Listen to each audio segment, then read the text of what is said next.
শুধু যাওয়া আসা, শুধু স্রোতের ভাষা। এগুলো যাওয়ার সঙ্গে আসা, রবীন্দ্রনাথও বলছেন, এবং স্রোতের ভাষা এই বাস্তব দিক একটা, যে কোথাও একটা গেলাম বাড়ি থেকে, আবার বাড়িতে তো ফিরে আসতেই হবে, সেটাই তো পুনর্যাত্রা।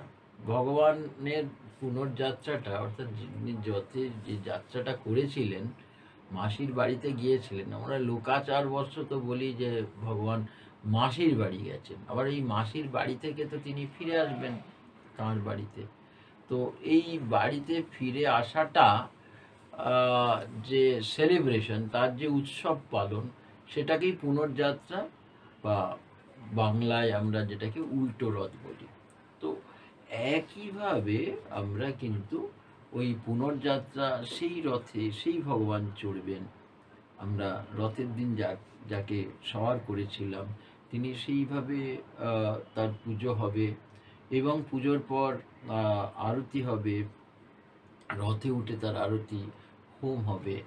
এইভাবেই কিন্তু আমরা করব। কিন্তু এই যে করব, তার আগে তো একটা স্বস্তিবাচন আছে, একটা তো সংকল্প আছে। আমি তো হঠাৎ করে কিছু করতে পারি না, কেননা আমাদের বলা হচ্ছে সংকল্পেন বিনা রাজন যৎকিঞ্চিৎ কুরুতে নর ফলন চালপাল পকং তস্য পুণ্য স্যার্ধু ক্ষয়ু হবে। এইখানে বলা হচ্ছে যে আমি সংকল্প ছাড়া যদি কোনো কাজ করি, তাহলে কিন্তু সেই কাজের তো কোনো ফলই নেই। সাথে সাথে আমি যদি কিছুমাত্র পুণ্য সঞ্চয় করে থাকি, সেই পুণ্যটা ক্ষয় হতে হতে, সংকল্প না করে করলে ক্ষয় হতে হতে সেটা একবারে অর্ধ হয়ে যাবে। তো এখানে তো আমাদের সাধু সাবধান।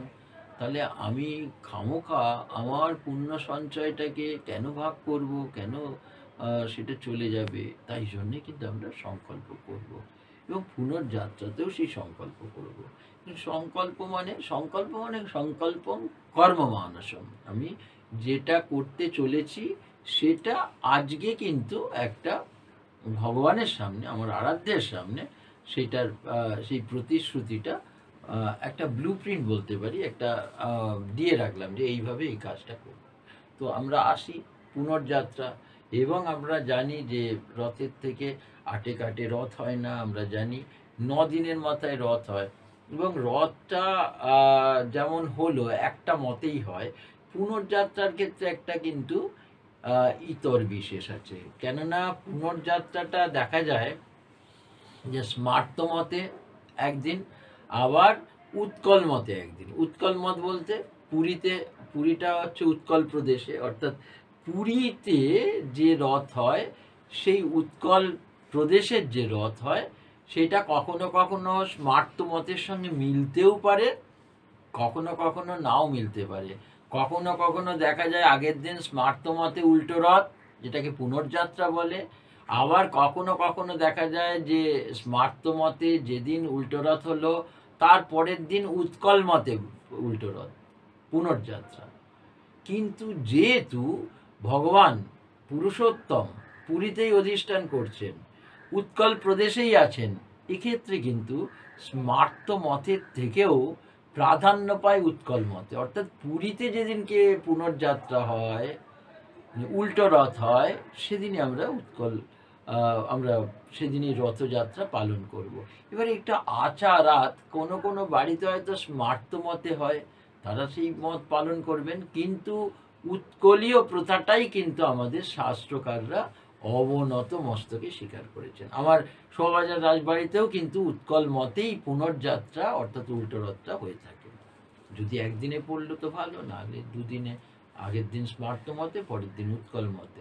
তো এইখানে আমরা কিন্তু বলবো বিষ্ণুরোম কর্তব্যেস্মিন শ্রীমৎ জগন্নাথ বলভদ্রায়া অথবা শ্রীধর বিষ্ণবে বা রাজরাজেশ্বর কিংবা রাধা কৃষ্ণস্য রাধা গোবিন্দস্য পুনর্যাত্রা বিহিত পূজন কর্মণি পুণ্যাহং ভবন্ত ব্রুবন্তু। যেভাবে আমরা রথে করেছি একইভাবে ওং পুণ্যাহং ওং পুণ্যাহং ওং পুণ্যাহং।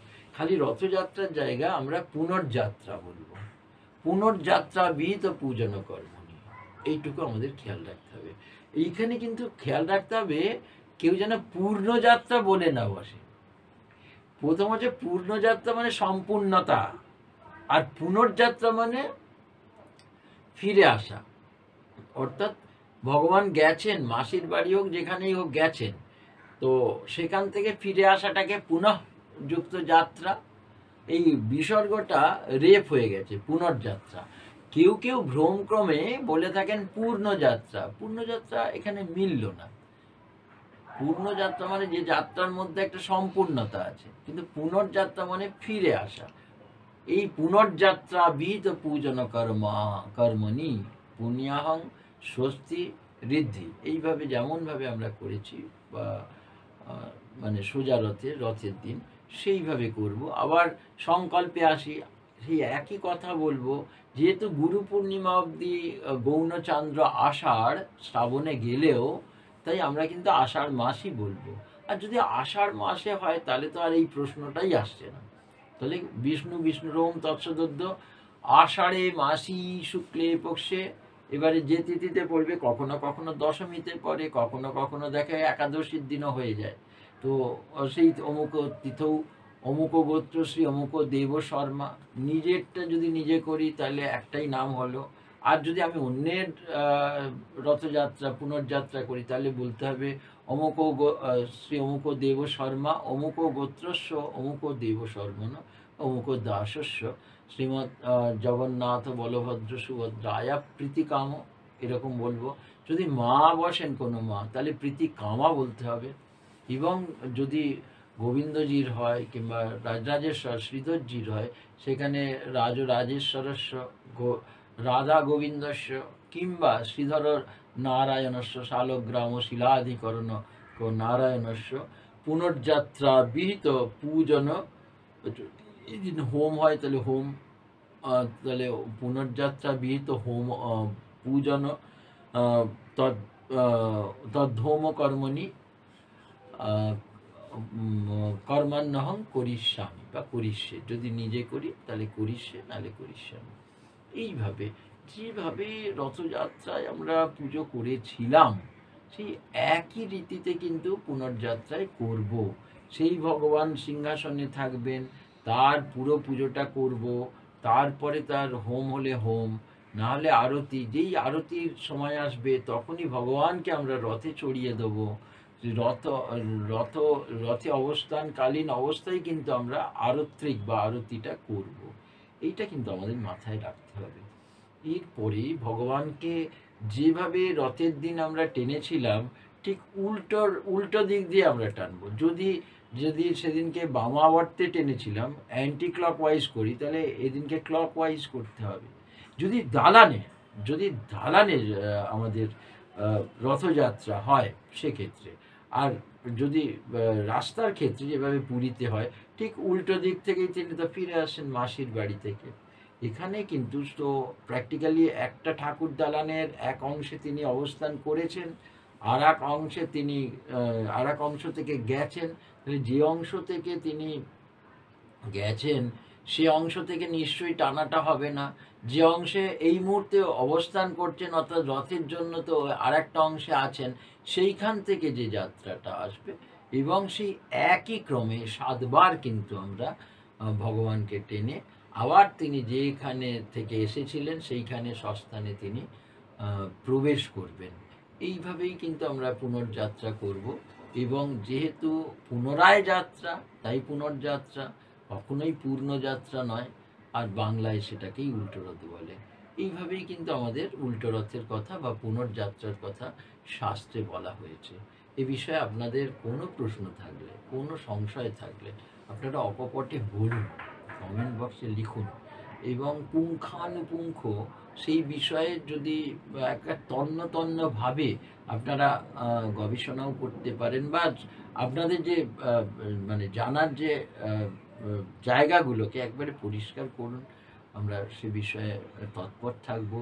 এবং সাথে সাথে বলছি যে আপনারা আপনার পরিচিত জনেদের কাছে এটাকে ছড়িয়ে দিন, সঠিকভাবে শাস্ত্রের বার্তা আপনাদের কাছে পৌঁছোক।